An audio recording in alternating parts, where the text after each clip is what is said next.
Assalamualaikum warahmatullahi wabarakatuh. Balik lagi di program Lentera Inspirasi. Di sore hari ini edisi ketiga bareng aku Sarula di Prayoga yang nantinya bakalan ditemenin sama narasumber yang sangat menginspirasi buat teman-teman nih. Nah, narasumber kali ini berasal dari businessman muda. Semoga menginspirasi buat teman-teman. Nah, langsung saja kita panggil narasumber kita untuk datang di samping sini.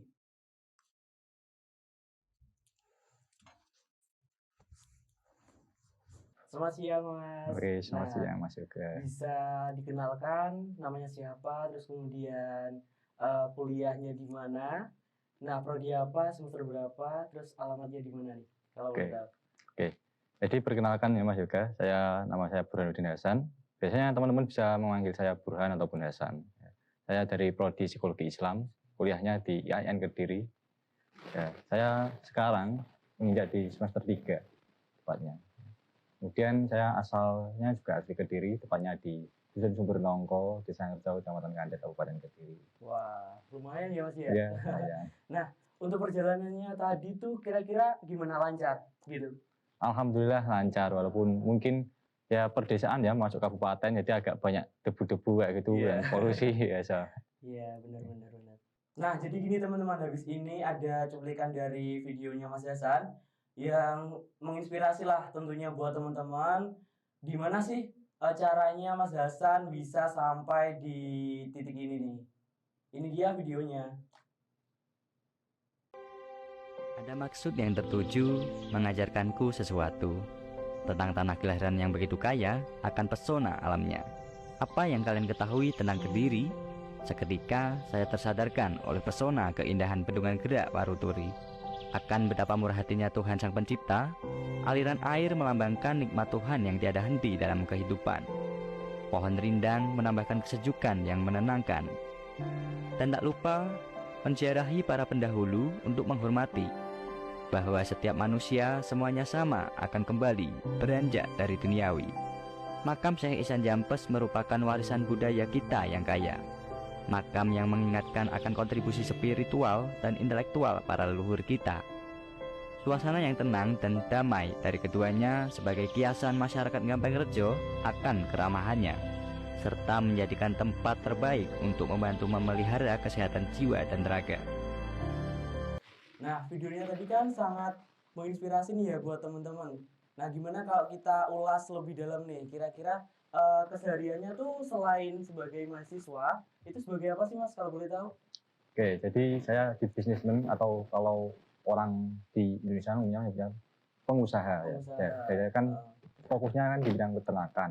Jadi selain saya intens sebagai mahasiswa, sehari-hari saya tentunya ya interaksi dengan hewan-hewan ternak saya yang ada di kandang gitu. Ya. Apa tuh kalau boleh tahu hewan-hewannya? Untuk saat ini bahkan ini saya fokusnya di unggas. Jadi ada beberapa jenis unggas seperti kayak bebek, entok dan juga ayam. Nah, terus itu tuh proses apa, petelur kayak gitu atau gimana? Untuk entoknya saya mandiri mulai dari indukan, kemudian pembibitan hingga produksi jual daging seperti karkas itu siklusnya udah mandiri. Kalau untuk bebek itu saya hanya ikut perantara sama teman. Kemudian kalau di ayam ini udah mulai bisa dibilang afkir atau kita udah mulai peralihan. Ya, melakukan pembesaran, pengemukan. Akhirnya saya jualnya itu produksinya melalui pedagang. Jadi nggak langsung ke konsumen. Ya. Berarti kayak yang dijual-jual pedagang-pedagang keliling gitu, bisa jadi? Ya. Ya, bisa jadi. Bisa jadi ya gitu. Ya. Nah, itu kan tadi dari proses sebagai seorang businessman nih, teman-teman. Nah, kalau boleh tahu, bagaimana sih Mas Hasan memulai karirnya di bidang pendidikan ini? Oke. Jadi sebagai mahasiswa itu dulu saya sempat gap year sebenarnya Mas. Jadi gap year selama kurang lebih 2 tahun. Ya, 2 tahun tepatnya. Jadi karena saya sejak SMA itu hampir dikeluarkan oleh pihak sekolahan ya karena waktu COVID ya masa itu karena saya terlalu menikmati enaknya uang gitu, terlalu menikmati bisnis ya. Udah kerja dari SMA gitu ya? Iya, jadi awalnya ikut-ikut, saya juga sambil belajar sama kakak saya, mas saya itu kan juga dulunya peternak ayam petelur. Oh gitu. Dari situ saya punya motivasi besar untuk mengembangkan fokus di ternak saya. Nah, yang mana akhirnya setelah itu saya juga semakin besar semangat saya untuk mengembangkan itu, dan bahkan selama SMA itu saya hampir dikeluarkan. Akhirnya saya nggak ada inisiatif. Setelah lulus SMA itu saya mau kuliah nggak ada sama sekali. Karena saya rasa saya udah punya bekal nanti buat masa depan. Ya. Akhirnya saya coba fokuskan di usaha itu. Iya. Ya, ternyata berubah pikiran setelah terjadinya fluktuatif Bisa ya. berarti berubah Iya. pikiran kayak gitu. Akhirnya apa ya, improve setelah pasti namanya pengusaha kan ada namanya fluktuatif ya di pasar itu. Akhirnya saya improve, saya rasa kok butuh saya bekal di dunia pendidikan juga. Akhirnya saya coba-coba awalnya asal daftar gitu aja. Nah, ternyata juga keterima, ya udah saya ambil, saya jalanin gitu. Berarti keterimanya di IAIN Kediri ini jalur apa kalau boleh tahu? Dulu awalnya saya daftar di jalur UM PTKIN. Berarti kayak tes kayak gitu ya? Iya. Oh kayak tes. Nah terus sekarang kan udah menjadi mahasiswa nih. Ya. Kira-kira ada nggak sih kayak kendalanya itu kayak apa saat ini? Tentu pastinya ada. Pertama kendala utama ya itu di Iya. waktu. Oh, Ya. waktu. Jadi di waktu itu saya rasa sangat menjadi kendala utama saya, serta sekaligus di apa ya, income saya. Yang mana dulu saya ketika tidak sebagai mahasiswa itu income yang saya dapatkan fokus untuk diri saya sendiri. Sedangkan ketika saya sebagai mahasiswa tentunya saya butuh pengeluaran bertambah ya, benar. seperti kebutuhan belajar, kelompok, kemudian UKT dan sebagainya. Iya, betul. Apalagi akomodasi dari rumah ke kampus juga lumayan Nah, ya. ya, kayak uang bensinnya itu Iya, ya. terus apalagi konsumsi juga. Betul sekali. Kayak gitu.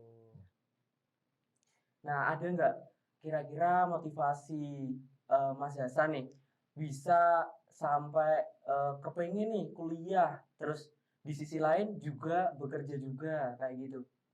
Oh, gitu ya. Sangat besar sebenarnya motivasi saya, karena saya melihat orang-orang di sekeliling saya itu sangat menginspirasi bagi saya.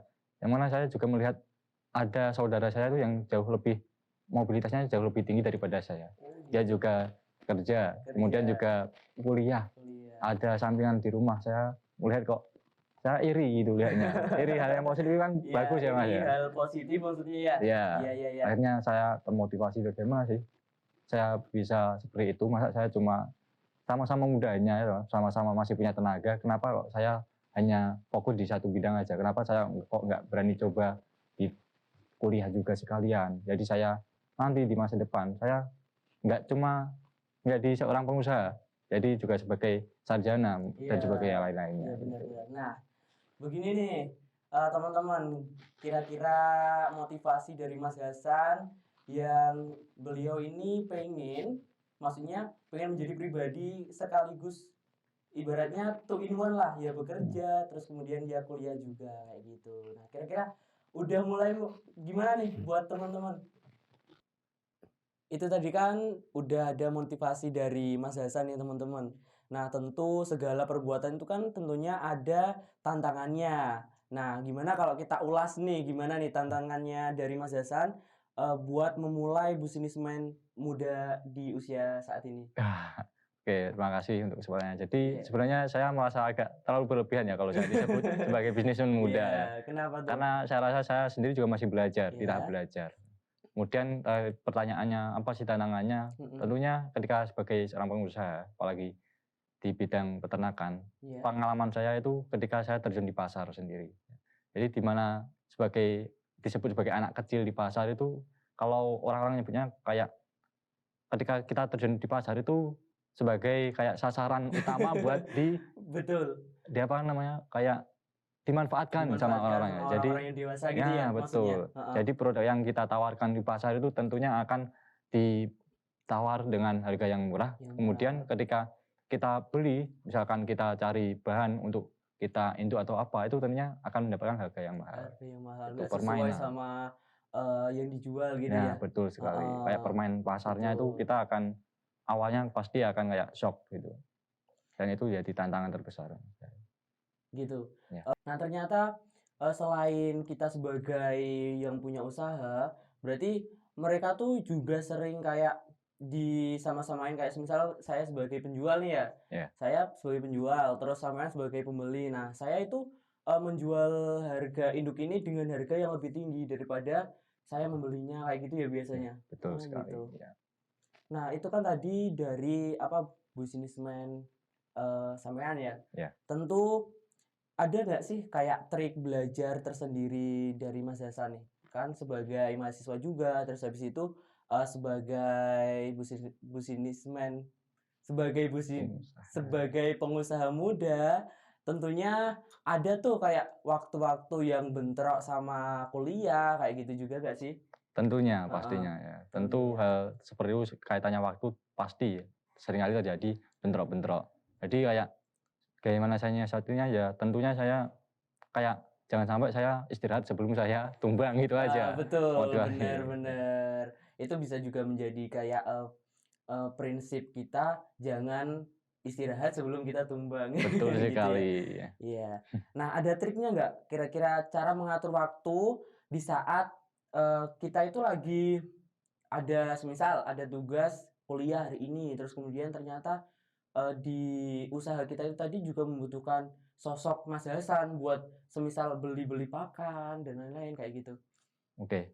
Tentunya hal tersebut pernah saya hadapi ya. Untuk saat ini tentunya kita harus memiliki skala prioritasnya juga. Mhm. Jadi mana sih yang harus kita prioritaskan, Iya. apakah di usaha kita, apa pendidikan kita. Nah, tentunya untuk saat ini saya rasa kalau di usaha itu kan kaitannya dengan kerja. Iya, Saya rasa betul. kerja saya kapanpun bisa bekerja. Tapi kalau untuk belajar, ketika saya nanti tua, saya pasti akan berat untuk Iya, belajar lagi udah Mas ya. kayak bukan masanya kayak Iya, gitu ya. udah bukan masanya. Iya, Jadi iya. tentunya saya akan memprioritaskan di pendidikan saya. Bagaimana ada tugas, tentunya bagaimanapun kondisinya ya saya usahakan untuk prioritaskan utamanya di pendidikan Di saya dulu. pendidikan. Nah, selain sebagai mahasiswa, terus kemudian sebagai bisnis muda, aku lihat di CV Mas Hasan ini kan ada itu apa kayak kemarin habis mendapatkan gelar nih di Duta Wisata, tentunya di Induk Kirana Kabupaten Kediri. Nah, kenapa atau apa sih yang bikin Mas Hasan itu pengen terjun di dunia duta? Sebetulnya sampai situ juga saya nggak ada bayangan sama sekali ya. Kayak hal yang tidak disengaja sama sekali. Jadi awal-awalnya tuh saya punya teman sejak saya kenal di SMP, kemudian ternyata juga satu SMA, aktif di organisasi di Paskibraka, kemudian di OSIS. Akhirnya agak jadi sahabat dekat saya, aktif kegiatan jogging-jogging di kota itu. Akhirnya ditawarkan. Dia kan sebelumnya juga udah sebagai duta nih. Nah, jadi saya ditawarkan, Han, manggil saya kan Burhan ya. Burhan. Han, ikut aku yuk. Kemana? Wes toh, pokoknya melo, penak-penak lah. Katanya gitu. Akhirnya ya udahlah, diajak foto ke studio atau dan lain-lain persiapan. Ternyata Buat tawarkan, persyaratan tadi iya, buat memenuhi persyaratan. Akhirnya saya ngikutin aja. Saya ternyata kepo. Intinya udah dikasih tahu ada apa kayak penerimaan duta wisata ini. Ya, open rekrutmen duta wisata. Saya masih sangat asing. Apa sih duta wisata? Nanti kegiatannya ngapain aja gitu. Akhirnya saya tanya-tanya, sempat ngopi. Akhirnya saya ya udah deh, kayak nggak enak ya, tahu udah ditawarin, dia mengharap saya bisa ikut. Saya cobalah, oke, saya terima, saya daftar gitu. Dan saya nggak mengharap sampai lolos ataupun apa. Dan ternyata waktu saya udah ngalir itu aja ya, nyoba ngalir. Dan ternyata alhamdulillahnya dapat apa kemarin? Grand final saya dinominasi sebagai nominasinya wakil 3. Wakil 3. Wah, gitu nih teman-teman, dari pembisnis muda terus kemudian juga sebagai mahasiswa, terus sambil iseng-iseng ikut seleksi pemilihan Duta Wisata Induk Kirana Kabupaten Kediri dan alhamdulillah udah menjadi wakil 3 INU Kabupaten Kediri. Nah, itu tadi udah sedikit menginspirasi bukan buat teman-teman nih. Nah, itu tadi kan udah bahas soal kedutaan, terus kemudian mahasiswa, terus sebagai pembisnis muda. Nah, ini tuh aku lagi penasaran nih teman-teman. Kira-kira teman-teman juga penasaran gak sih sama mentalnya Mas Hasan nih tentunya ya, mentalnya. Nah, ini tuh pernah nggak sih Mas Hasan ngerasa ataupun dijatuhkan mental sama orang-orang, terus semisal semisal ada yang melakukan sesuatu nih kepada Mas Hasan. Nah, itu gimana sih cara menanggapi Mas Hasan gitu? Oke. Jadi pernah ya, ada pengalaman suatu ketika dengan usaha saya sampai drop. Bisa dikatakan trauma, saya sampai trauma itu ya. Saya seakan-akan udah nggak bakal terjun lagi di ternak, terutama di unggas itu ya. Karena ada sampai apa ya, istilahnya saya awalnya udah all out, bagaimana apa yang saya punya itu saya buat invest di situ, saya buat modal. Kemudian ketika saya proses perkembangan itu, tinggal nunggu beberapa minggu atau 1 bulan kurang lebih untuk masa panen, itu kandang saya kebobolan, Mas. Jadi sempat kebobolan, istilahnya kayak kemalingan gitu. Kemalingan berarti? Iya. Jadi bukan sekedar kemalingan saja, tapi kandang saya juga dirusak, entah siapa pelakunya waktu itu. Tapi akhirnya ujungnya saya ada indikasi, ada yang menyampaikan bahwasanya sebenarnya sana-sana, tapi waktu itu saya udah bodo amat Iya, ya. bodo Udah amat lah. kayak Kan masih intinya kayak asumsi belum pasti gitu ya. iya, soalnya itu saya toh nggak bisa kembali lagi toh, Iya, kayak gitu. betul. Kemudian akhirnya saya trauma kurang lebih beberapa bulan gitu, Mas. Akhirnya saya juga bingung, setelah trauma saya mau ngapain lagi, soalnya saya biasanya seperti itu, saya mau pindah ke hal yang lain itu masih Susah. iya, masih Iya, daripada susah. adaptasi lagi, akhirnya ada motivasi tersendiri lagi, udahlah jangan sampai kapok, gitu. Masih Betul, intinya betul. ya. Jangan sampai kapok karena Iya, ya cobaan lah ya tentunya itu iya tadi tentunya. gitu. Terus itu tadi kan sempat apa? Kebobolan nih, Mas. Iya, Berarti yang dibobol tuh apanya? Apanya ayamnya itu ya? iya, Terus berarti kan tadi ada kayak kandangnya juga rusak. iya. Berarti otomatis ayamnya juga itu Ludes. ludes. Iya. Oh, Jadi gitu. dulu ceritanya kurang lebih itu ketika malam pergantian malam tahun baru itu, Mas. Tahun 2017 ke 18. Nah, itu kebetulan keluarga itu kan keluar ke rumah saudara, Iya. kayak ngerayain pesta malam tahun baru Iya. itulah ya, bakar-bakar dan Betul, sebagainya. betul. Ya, nggak sadar ketika pagi ternyata pulang itu biasanya saya pagi jam 1 ataupun jam setengah 2 itu cross check ke kandang. Iya. Karena udah capek, kelelahan itu langsung istirahat. Akhirnya Ketika lupa gitu ya, iya, nggak cross check. paginya saya mau kayak cuci apa tempat makan dan sebagainya itu saya lihat, loh kandang ini kok rusak gitu. Rusak gitu. Saya cek isinya, loh ludes semua. Wah, Berarti mati semua itu iya, ayam? waktu itu saya udah nggak bisa berdiri, Mas, di tempat itu, di kandang ini udah lemes, udah kayak apa duduk Drop bersandar gitu ya? itu drop. Saya yang tahu ibu saya langsung disabarin itu udah Iya, iya. kayak trauma intinya waktu itu. Terus itu tadi kan tantangan dari mental nih, Mas. Iya. Terus habis itu kan ada kayak bagaimana sih Mas Hasan mengukur keberhasilan Mas Hasan saat ini nih. Terus tentu dari keberhasilan itu tadi kan tentu juga memiliki wishlist nih Mas Hasan. Apakah ada salah satu wishlist yang belum tercapai kayak gitu? Ada nggak? Kayak wishlist yang belum tercapai tentunya pasti ya. Iya, pasti Karena banyak lah. iya Iya kan? banyak. Iya. Karena namanya biar sampai bangkit berkali-kali itu pasti punya target yang tinggi, dan tentunya target yang tinggi itu tidak bisa dicapai dengan cara yang mudah menurut saya. Makanya masih banyak terkait apa-apanya itu kaitannya dengan juga disiplin ilmu yang saya ambil di kuliah ini, itu juga saya ada target di situ. Jadi intinya saya tuh prinsip saya jangan sampai puas dengan satu pencapaian. Iya, betul. Gitu. Kalau bisa lebih semuanya ya gitu. Itu apanya dicapai semua ya. Nah, Betul, kalau orang bilang tuh kayak menyelam sambil minum air gitu ya. betul. Sekalian gitu. Sekalian gitu. Betul. Nah, itu tadi nih nah itu tadi teman-teman wishlist dari si narasumber kita hari ini. Jadi dia juga memiliki kayak prinsip pribadi bahwasanya jangan hanya mencapai salah satu pencapaian saja. Jadi kalau bisa ya semuanya dicapai kayak gitu. Terus kita lanjut lagi. Nah, ini ada nggak sih kayak cerita entah itu memilukan atau cerita yang membuat Mas Hasan tuh berpikir bahwasanya oh, aku itu sampai di titik ini tuh gara-gara ini kayak gitu. Pernah nggak?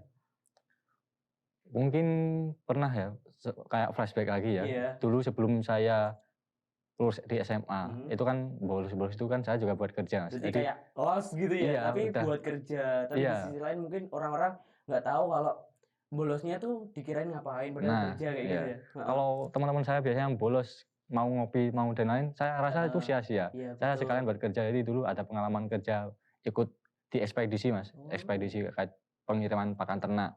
Dari situ saya akhirnya punya jaringan-jaringan di ternak juga ya, Mas. Akhirnya juga di pabrik kayu juga, muat bongkar kayu itu. Bongkar Nah, kayu di kayak situ gitu. saya pernah ada kejadian kayak yang bikin saya apa ya? Kayaknya hampir mengancamnya saya.